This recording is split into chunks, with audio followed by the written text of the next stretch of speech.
New Hampshire's governor slamming President Biden and Attorney General Merrick Garland over the raid of former President Donald Trump's Mar-a-Lago home. The National Desk's Kayla Gaskins joining us live from Capitol Hill. So, Kayla, what's the source of this new criticism? Jan, Governor Chris Sununu's criticism, he's criticizing the president and the attorney general for not having a plan in place to keep the investigation from being seen as purely politically motivated. In an interview with Fox News Sunday, Governor Sununu calling out the lack of transparency. Clearly, Biden and Garland, they had no strategy, no anticipation about saying we're going to take unprecedented action, so we better have an unprecedented plan for disclosure. And the fact that we're weeks in now, they're not showing any cards, they're not showing anything, the lack of transparency, it's infuriating. And that is where they have absolutely blown it, and that's where they've lost the trust of the American people, because it just looks political. They didn't strategize. I get this whole thing that, well, you don't want to disclose things if it's an active investigation. That should have been thought out before. If they didn't anticipate this type of response from the American people, well, they're morons. They really are. They're absolute fools, because you cannot walk into a former president's home, raid his home like that, and then say, well, we'll get back to you later. Not acceptable to the American people.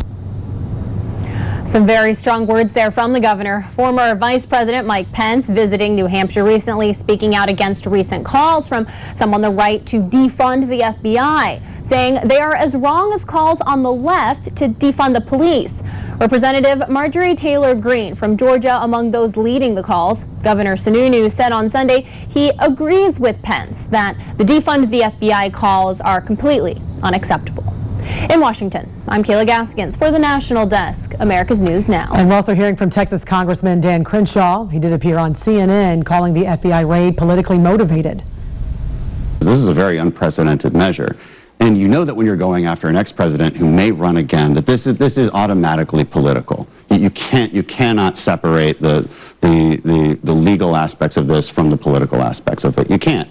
And it doesn't seem to me like they've acted responsibly as a result of that.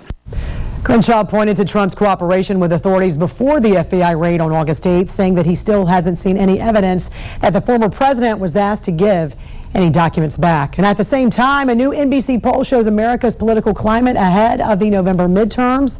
The poll does reveal more than half of Americans believe the investigations should continue. The poll also found 58% believe America's best years are now behind us. 61% said they're willing to carry a protest sign for a day because they're so upset. This year's midterm primary elections have taught the country some new lessons about who can win and who cannot, with new questions about how it could shape the future of our country.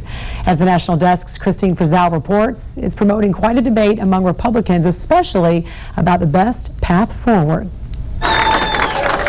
It was one of the central lessons we all learned in high school political science. All politics is local. But what if that is no longer true, or at least as true as it used to be? Political scientists call this the nationalization of American politics, where you just don't have as much distinct identities across different states as you used to. Blue dog Democrats and moderate Republicans are increasingly in the minority, experts say. And even consummate conservatives are facing a party that for now remains fairly unified, not around an issue, but around a person. The 45th president of the United States. Of the 10 House Republicans who voted to impeach former President Donald Trump, only 2 will be on the ballot this November, as Republicans remain favored to win back control of the House of Representatives. Congresswoman Liz Cheney, just the latest to fall. Her Republican record is what most Republicans like as far as a candidate. Very conservative on fiscal issues, conservative on social issues. But the problem is the party has changed. Those changes accelerated by Trump and his allies, analysts say. Hello, Western Pennsylvania. Increasingly getting more involved in state and local issues. In state after state, it really doesn't matter how moderate, conservative, liberal the state is, that Trump has supported more extreme candidates in Republican primaries. It remains to be seen how those Trump-endorsed candidates, many of whom won their primaries, do in the midterm elections, some raising concern about the prospects. We have seen other races across the country. We've seen national discussion that when you elect the wrong individual, it makes it much harder to win in November, right? You have to have good candidates, quality candidates at the end of the day. GOP candidates now facing an altered political landscape, one that will not only shape control of Congress, but it may pave the way for 2024 as well. I'm Christine Frizzell reporting. Former President Trump calling out Senator Mitch McConnell on social media for his skepticism on Republicans' chances to retake the congressional majorities in the upcoming midterms. In a post on Truth Social, Trump called the Senate Minority Leader a broken down political hack and challenged his party loyalty. He says he should spend more time trying to help GOP leaders get elected. Meantime, U.S. Representative Liz Cheney vowing to campaign against members of her own party. This is obviously not the end. This is a new beginning for you. You're starting this political organization.